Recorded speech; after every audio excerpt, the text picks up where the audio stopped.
बरपा है। और प्रधानमंत्री नरेंद्र मोदी की अगर बात कही जाए तो उन्होंने कल कहा कि मोहब्बत की दुकान में कब्र खोदने का ख्वाब कुछ लोगों ने पाला हुआ है और किस तरह से एक एक पॉइंट्स पर प्रधानमंत्री ने विपक्ष के धुर्रे उड़ा दिए। मैं अगर ये कहूं तो गलत नहीं होगा। संसद के दोनों सदनों में लगातार हंगामे के बीच प्रधानमंत्री नरेंद्र मोदी ने विपक्षी दलों के हमलों पर एक एक कर जवाब दिया, उनके धागे खोल दिए।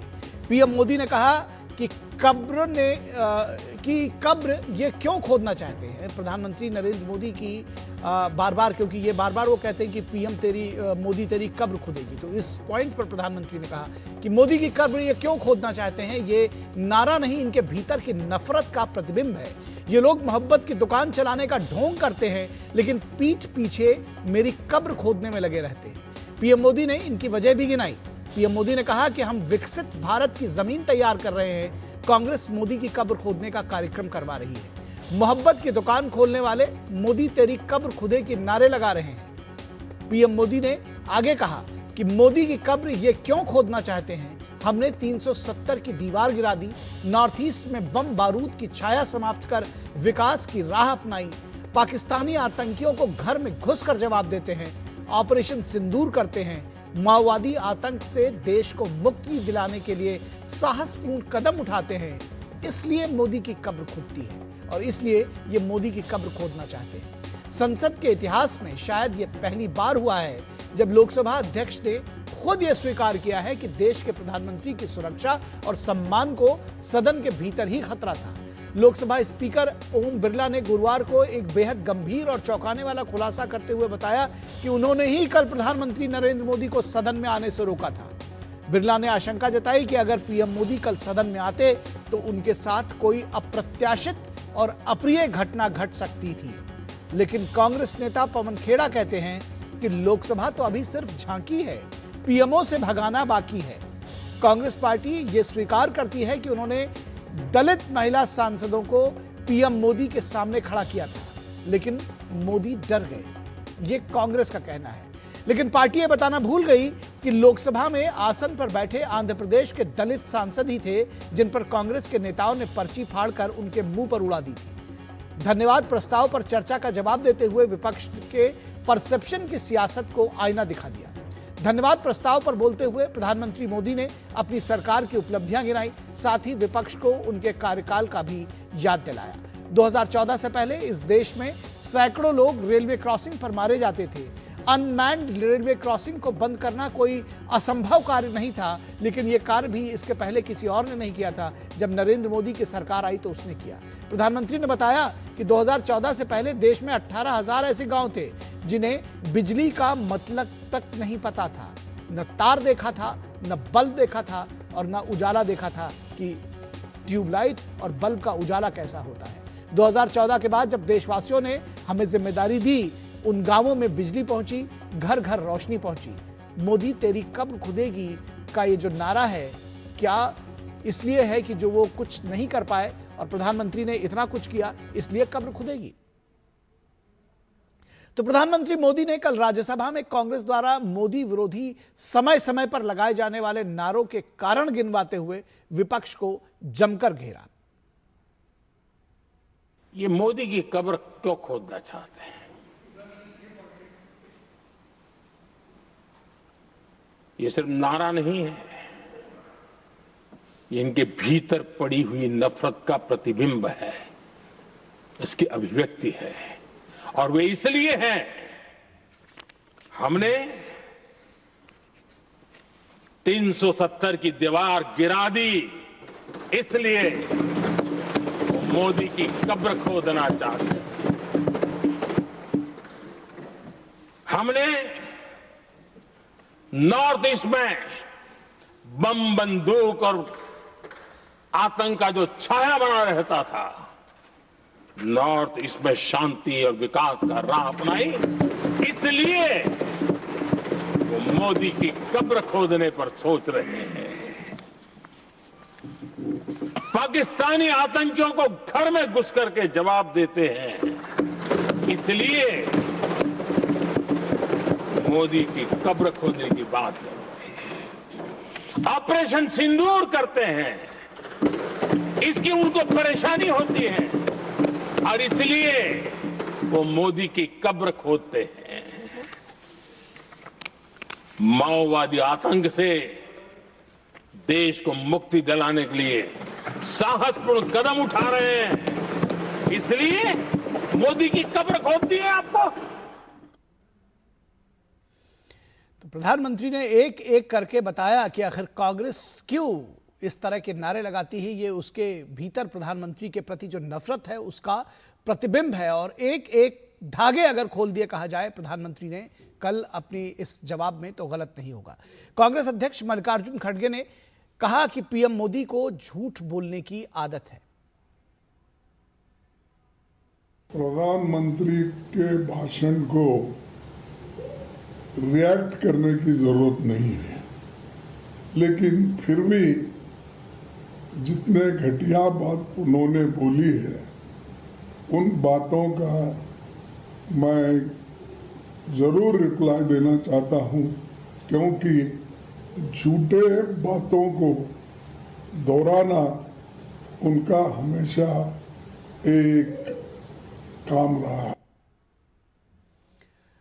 और कांग्रेस के वरिष्ठ नेता जयराम रमेश ने क्या कुछ कहा, आइए उनको भी सुन लेते हैं। प्रधानमंत्री तभी बोलेंगे जब नेता प्रतिपक्ष बोलेंगे। अगर नेता प्रतिपक्ष नहीं बोल सकते तो डिबेट का क्या मायने है। शुरुआत तो नेता प्रतिपक्ष करते हैं, जब डिबेट ही नहीं हुआ तो प्रधानमंत्री क्या सवाल देंगे। और इस पूरे विषय पर बातचीत करने के लिए हमारे साथ खास मेहमान जुड़े हुए हैं, उनसे आपका परिचय करा दें। हमारे साथ डॉक्टर कौशल कांत मिश्रा जो कि बीजेपी के प्रवक्ता हैं, वो हमारे साथ जुड़े हुए हैं। उसके अलावा दुष्यंत नागर जो कि राजनीतिक विश्लेषक हैं, वो भी हमारे साथ जुड़े हैं। और विनोद मिश्रा हमारे कंसल्टिंग एडिटर, वो भी हमारे साथ जुड़े हुए हैं। आप सभी लोगों का स्वागत है। विनोद मिश्रा, सबसे पहले आपके साथ आना चाहेंगे। आपने दो रिएक्शंस देखे, प्रधानमंत्री की जो बात थी वो हम सब ने देखी है कल भी सदन में, और आज भी जो हमने बाइट्स सुनाई है। उसके अलावा आपने मल्लिकार्जुन खड़गे को भी सुना, उन्होंने कहा प्रधानमंत्री झूठ बोल रहे हैं। मैं आपसे समझना चाहूंगा कि क्या कुछ झूठ बोल रहे हैं, क्या वो जो उन्होंने सारी बातें गिनाई वो झूठ है, या फिर जो ये कहना कि अगर राहुल गांधी या एलओपी नहीं बोलेंगे, क्योंकि उनको 40 मिनट का समय भी दिया गया था बोलने के लिए, अगर वो नहीं बोलेंगे तो प्रधानमंत्री को बोलने नहीं देंगे। निखिल, अभी प्रधानमंत्री का एक जो बच्चों के साथ एक प्रोग्राम हुआ है परीक्षा पे चर्चा पे, इंटरेस्टिंग है, इसलिए मैं इसमें रेफरेंस में ला रहा हूँ जी। तो पीएम मोदी ने एक कहानी बताई, बच्चों के साथ में साझा किया। और उन्होंने कहा कि एक नेता ने मुझे फोन किया, नेताजी ने, और उन्होंने कहा कि आपका 75वां ये जन्मदिन है, उसके लिए बधाई है। तो पीएम ने कहा कि ये 75 का तो आप भूल जाओ, जो बीत गया पीछे वो भूल जाओ, आगे के 25 साल की हम चिंता करते हैं जी। तो पीएम का कहने का मतलब, अब कांग्रेस पार्टी जो समझे, जितनी कब्र खुदे, पीएम ने 25 साल के आगे का अपना एजेंडा बताया। तो अब ये बात सीधे है कि आप एक ख्वाब देखते हैं, आप ये ख्वाब देखते हैं, और जब कभी भी आपको मोदी के गवर्नमेंट के खिलाफ में, एक सरकार के नीतियों के खिलाफ में आप बात करते हैं, तो सीधे आप प्राइम मिनिस्टर को व्यक्तिगत टारगेट करते हैं। ये ऐसा पहले कभी नहीं हुआ। आप सरकार की योजनाओं से, सरकार की बातों से सहमत हो असहमत हो, ये हो सकता है, लेकिन आप सीधे पीएम पे टारगेट करते हैं। ये सोच दर्शाता है, ये अहंकार दिखाता है कि आप लगातार तीसरी बार एक प्राइम मिनिस्टर, एक हम्बल बैकग्राउंड से आने वाले प्राइम मिनिस्टर को आप सीधे सीधे टारगेट जिस तरह से कर रहे हैं, ये बात जब है, इस देश के संसदीय इतिहास में कभी ऐसा नहीं हुआ। जो आपने लोकसभा स्पीकर का कल सुना कि उन्होंने जो बात की और बहुत दुखी मन से कहा कि भाई संसदीय परंपरा में चर्चा के लिए ही एक पंचायत है, देश का सबसे बड़ा पंचायत है, और उस पंचायत में आप इस तरह डिजाइन बनाते हैं कि आपके नेता खुद कह रहे हैं कि हमने, वो हमारी दलित महिला सांसद थी जो दलित थी, और पीएम उसको फेस नहीं कर पाए। तो क्या यह साजिश नहीं थी? क्या आप एक साजिश की बात खुद स्वीकार नहीं कर रहे हैं कि आपने पीएम के बेल में उस चेयर पे आके और सामने में उन महिला सांसदों को खड़ा किया था, तो इसके पीछे कुछ खतरनाक साजिश नहीं थी? और उसमें आप दलित भी नाम ले रहे हैं। तो यही बात पीएम ने कहा, जो आपने धागे खोलने की बात कही है जी। तो उस दिन उस सदन में आसन पे आंध्र प्रदेश के दलित सांसद ही बैठे हुए थे जो स्पीकर थे। आप उनके ऊपर में पर्ची फेंक रहे थे कि क्या यह दलित का सम्मान था? तो इन सारे परसेप्शन को पीएम ने जो कल जवाब दिया है, मुझे लगता है कि आने वाले समय में कांग्रेस पार्टी को कम से कम इसमें सोचने की जरूरत पड़ेगी कि इतने सारे जवाब सवाल के बाद जो पीएम ने उठाया, उसके बाद उनके पास जवाब नहीं होगा। जी, दुष्यंत दागर जी हमारे साथ जुड़े हुए हैं, राजनीतिक विश्लेषक हैं, लेकिन कांग्रेस के नीतियों के समर्थक माने जाते हैं, तो कांग्रेस का पक्ष रखेंगे। दुष्यंत दागर जी, ये कौन सी सियासत है, मोहब्बत की दुकान से कब्र खोदने की सियासत, और खास तौर पर कि हमको बोलने का मौका नहीं मिला नियमों के तहत, तो हम प्रधानमंत्री को बोलने नहीं देंगे, ये कौन सा लोग? देखिए, कब्र खोदने जैसा कोई वाक्य मुझे लगता है कि पूरे जो सत्र के दौरान नहीं आया है, लेकिन भारतीय जनता पार्टी इसको जोड़ रही है, पीड़ित दिखा के अपने आप को लोगों की भावनाओं के साथ खेल रही है। लेकिन मैं ये बताना चाहता हूं विनोद जी कि इस संसद में कोई नया नहीं हो रहा है। भारतीय जनता पार्टी जब विपक्ष में थी, सुषमा जी और अरुण जेटली जी नेता थे प्रतिपक्ष के, 100 दिन तक लोकसभा और राज्यसभा को, संसद को नहीं चलने दिया था। 2G का मामला जो फर्जी साबित हुआ, आप क्या बात कर रहे हैं? भारतीय जनता पार्टी ने क्या क्या नहीं किया, अगर मैं सुनाने लगूं पिछले 40 साल का इतिहास, तो आपके पूरे डिबेट का पूरा टाइम प्रोग्राम का निकल जाएगा, लेकिन मैं उस पर जाऊंगा नहीं। आपने कहा कि प्रधानमंत्री ने 25 साल की दिशा दे दी। प्रधानमंत्री के पास तो 25 दिन की भी दिशा नहीं है। भारत सरकार अभी तक ये नहीं बता पाई कि जो अमेरिका के साथ ट्रेड डील हुई है उसमें क्या है क्या नहीं है, उसका विस्तार क्या है, उसका विश्लेषण क्या है। विदेश मंत्री ने कह दिया कि कॉमर्स मिनिस्टर जाने, कॉमर्स मिनिस्टर कह रहे हैं कि फलानी चीज है, ढिमकानी चीज नहीं है। आपने शायद ध्यान से सुना नहीं, मैं बीच में आपको टोकना नहीं चाह रहा था, लेकिन वो डील अभी तक हुई नहीं है, ये बात बताई जा चुकी है। डील अभी होनी है, केवल अभी टैरिफ कम हुआ है। प्रतिपक्ष को नहीं बोलने देते या हमें नहीं बोलने देते, ये हो रहा देश में। ये क्या बात है, क्या बात है, मतलब आप गलत बात नहीं बोलते रहे, आप भी उसी तरह पे आए, उसी लाइन पे। दुष्यंत नागर जी उसी लाइन पे, आपने कहा डील में क्या है, मैंने कहा अभी डील हुई नहीं है, डील होगी, ये बताया गया सरकार की तरफ से। अब आपने देखा नहीं होगा, मैं तो आपको अपडेट कर रहा था। अब आगे अपनी बात रखिए, आप अगर अपडेटेड हो गए तो आगे अपनी बात रखिए। ये दुखद और दुर्भाग्यपूर्ण है जिस प्रकार से प्रधानमंत्री पीछे चल रहे हैं। 70 साल की बात कर रहे हैं। अरे भाई साहब, आने वाले 25 साल का आप जो जुमला कह रहे हैं, आप मुझे बताइए, देश को बताइए कि 92 रुपए का डॉलर हो गया है। दुनिया में तेल इतना सस्ते होते हुए भी भारत के जो उपभोक्ता है उनको उसका लाभ नहीं मिल रहा है। क्यों नहीं मिल रहा है? 15,000 के आसपास किसान सालाना आत्महत्या कर रहा है। आपकी बड़ी महान सरकार है, बहुत अच्छा कार्य कर रहे हैं, आप बच्चों को ज्ञान दे रहे हैं, बहुत बढ़िया बात है, लेकिन लोगों के जीवन में तो कोई बदलाव आया नहीं। ठीक, बहुत बढ़िया, बहुत बढ़िया, आपने बहुत अच्छी बात कही। लेकिन मैं अगर ये कहूं कि यही सारी बातें राहुल गांधी ने अगर सदन में पूछी होती तो शायद ये दिक्कत मैं आप पूछ रहा हूं, नहीं, अब आप पूछ रहे हैं, उसका जवाब कौशल मिश्रा देंगे, उसका जवाब कौशल मिश्रा देंगे, क्योंकि यहाँ पर जवाब देने के लिए कौशल मिश्रा है। लेकिन वहां पर तो आप एक अनपब्लिश्ड किताब लेकर के आए, किताब भी नहीं, उसके कुछ एक्सेप्ट जो किसी एक पत्रकार ने छापे थे, और आप उस पर बहस करते रहे। खैर, कोई बात नहीं है, आपने वो सवाल वहां नहीं पूछे थे। अब डॉक्टर कौशल मिश्रा से पूछे। Doctor Kaushal Mishra, floor is yours. Dushyant ji, एक छोटा सा शेर है कि झूठ की राह पे चलने वालों, सच बोल के दिखाओ तो कोई बात बने, आईना तोड़ने से क्या फायदा, दाग चेहरे के मिटाओ तो कोई बात बने। कांग्रेस के लिए यही बात फिर बैठती है। आप ये कह रहे हैं कि पीछे चलना है, पीछे चलना है, पीछे चलना है।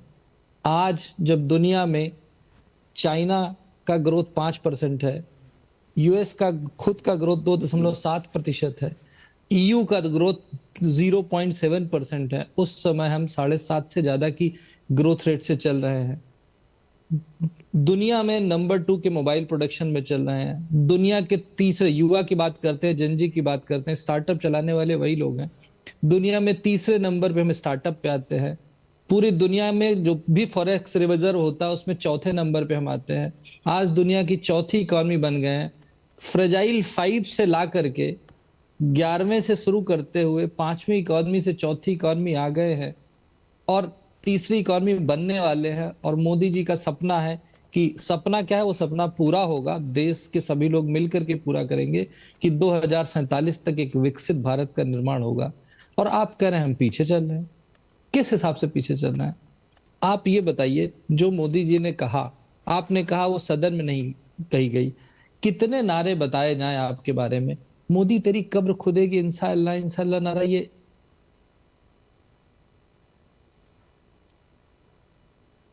वालों ने नहीं लगाया था। आपकी बात बीच में कट गई है की तरफ से कुछ जी, जो जी जी एक बार फिर से रिपीट करें सर। उसी नारे को कांग्रेस के कार्यकर्ताओं ने इतना पड़ेगा। हेलो हेलो, जी, जी, एक बार थोड़ा सा सिग्नल में कुछ प्रॉब्लम थी। जी जी एक बार फिर से कुछ बोल दीजिए जी।